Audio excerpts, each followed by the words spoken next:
Hello সবাইকে, আপনাদের সবাইকে স্বাগতম জানাচ্ছি আজকের ভিডিওতে। এবং আজকের ভিডিওতে আমরা খুবই সিরিয়াস একটা ব্যাপার নিয়ে কথা বলবো, একজন রেসলার সম্পর্কে, আকিরা তোজাওয়া।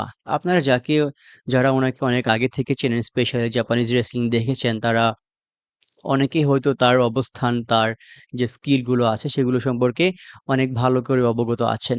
কিন্তু বর্তমানে তার যে অবস্থান ডাব্লিউডাব্লিউইতে, এটা নিয়ে আমরা অনেকেই কনসার্ন। তো আজকের ভিডিওতে মূলত আমি এগুলো নিয়ে কথা বলার চেষ্টা করব যে ডাব্লিউডাব্লিউই কিভাবে তাকে অপচয় করছে বা তার ক্যারিয়ার নষ্ট করছে।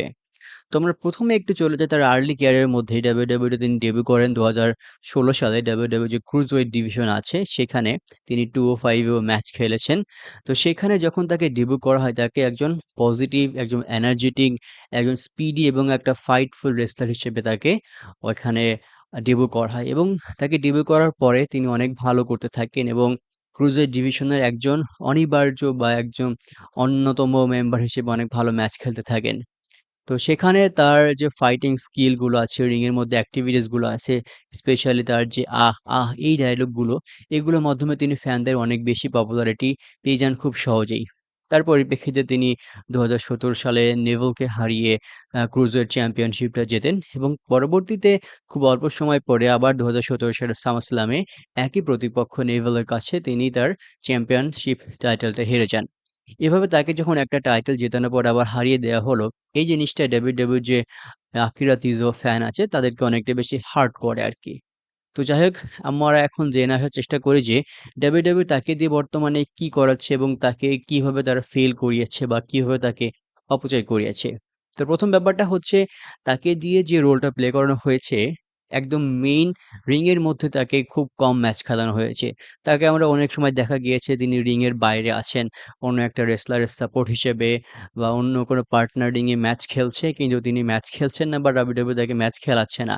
এরকম একটা সিচুয়েশন। এরকম যদি ভালো একজন রেসলার, যার ভালো অভিজ্ঞতা আছে, ভালো জায়গা থেকে উঠে এসেছেন, তিনি যদি ম্যাচ খেলতে না পারেন, রিংয়ের বাইরে দাঁড়িয়ে থাকেন, এটা দেখতে আসলে খুব কষ্ট লাগে।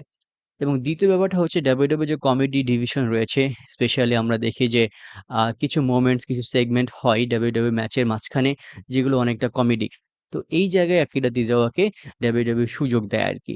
সুযোগ দেয় বলতে তাকে সেখানে হচ্ছে অভিনয় করা বা তাকে সেখানে সেগমেন্ট করার জন্য সুযোগ দেয়।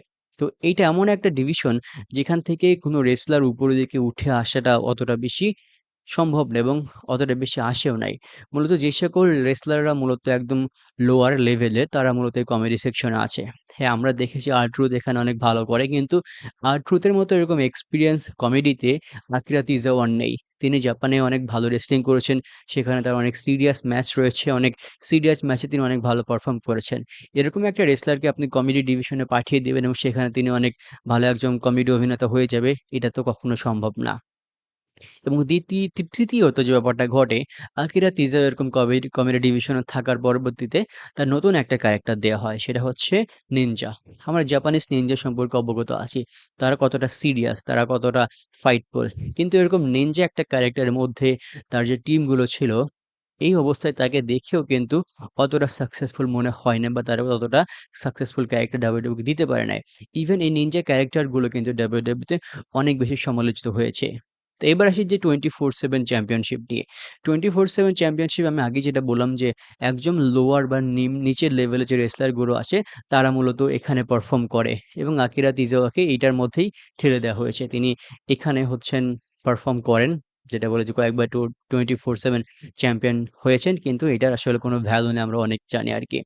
তো এরকম ক্যারেক্টার প্লে করার মাধ্যমে আকিরা তিজাওয়ার যে পোটেনশিয়াল আছে, তার যে পাস্ট, তার যে অ্যাচিভমেন্ট গুলো আছে, সেগুলোকে আসলে নেগলেক্ট করা হয়। সেগুলোকে আসলে মূল্যায়ন করা হয় না।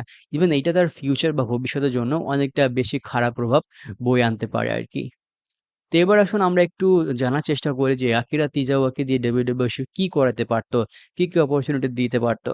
দেখুন, আকিরা তিজাওয়া এরকমের বিশালদেহী বা খুবই শক্তিশালী এরকম কোনো রেসলার আমরা অনেকে জানি। তাকে দিয়ে আপনি আন্ডারটেকার, রোমান রিংস এরকম পাওয়ারফুল রেসলারের সাথে আপনি ম্যাচ খেলাতে পারবেন না। কিন্তু তিনি একজন মিডল ওয়েট রেসলার হিসেবে অনেক ভালো পারফর্ম করেন। স্পেশালি আমরা যদি দেখি যে ডলফ জিগলার যেরকম সাকসেসফুল হয়েছে, ওখানে দ্য মিজ রয়েছে, মুস্তাফা আলী রয়েছে। এরকম রেসলারের সাথে তিনি কিন্তু অনেক ভালো ফাইট করতে পারতেন এবং তিনি মিডল অর্ডারে অনেক ভালো করতে পারেন।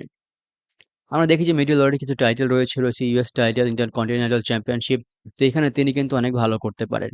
এবং আমরা আরেকটা জিনিস জানি যে কিরা তিজাওয়াকে যদি আমরা ট্যাগ টিমের মধ্যে অন্তর্ভুক্ত করে দিই, ভালো একটা ট্যাগ টিম, তাহলে সেখানে কিন্তু অনেক ভালো পারফর্ম তিনি করতে পারতেন। ইভেন আরেকটা অপশন থাকতে পারতো, সেটা হচ্ছে এনএক্সটি। এখন আকিরা তিজাওয়াকে মেইন ইভেন্টে আনার পর যদি ভালো পুশ না দেওয়া হয়, তাহলে তিনি এনএক্সটিতে গিয়ে সেখানে অনেক ভালো পারফর্ম করে সেখান থেকে আবার কিছু অ্যাচিভমেন্ট নিয়ে বা একটু নেম ফেম গুছিয়ে তিনি আবার যদি মেইন রোস্টারে আসেন, তাহলে দর্শকের মধ্যে তিনি অনেক ভালো পজিটিভ ফিডব্যাক কিন্তু পেয়েও যাইতে পারেন আরকি। কিন্তু এরকম কিছু ডাব্লিউডাব্লিউ তার সাথে করেও নাই। যার ফলশ্রুতিতে তিনি মেইন ইভেন্টে বা মেইন রোস্টারে থাকাকালীনও দিন, দিন পড়ছে এবং তার ক্যারিয়ার ধ্বংসের দিকে চলে যাচ্ছে আরকি। এবার আমরা একটু বোঝার চেষ্টা করি যে ডাব্লিউডাব্লিউ কি আসলে জাপানিজ রেসলার বা আ ইউএস এর বাইরের রেসলারদেরকে বেশি পুশ দিতে চায় না আরকি। আমরা একটু জাপানিজ রেসলারদেরকে চিন্তা করি। আমরা বর্তমান সময়ে বা এই যে মডার্ন রেসলিং যুগ আছে, এখানে আমরা শিনস্কে নাকামুরা অ্যান্ড আস্কা এরকম কোনো রেসলার ছাড়া খুব বেশি সাকসেসফুল জাপানিজ রেসলার কিন্তু আমরা দেখি না আরকি। এবং আমরা অনেকে হয়তো জানি না যে শিনস্কে নাকামুরা এবং আস্কা এদেরকে ডাব্লিউডাব্লিউ কতটা চ্যালেঞ্জের মুখে ফেলে দিয়েছে।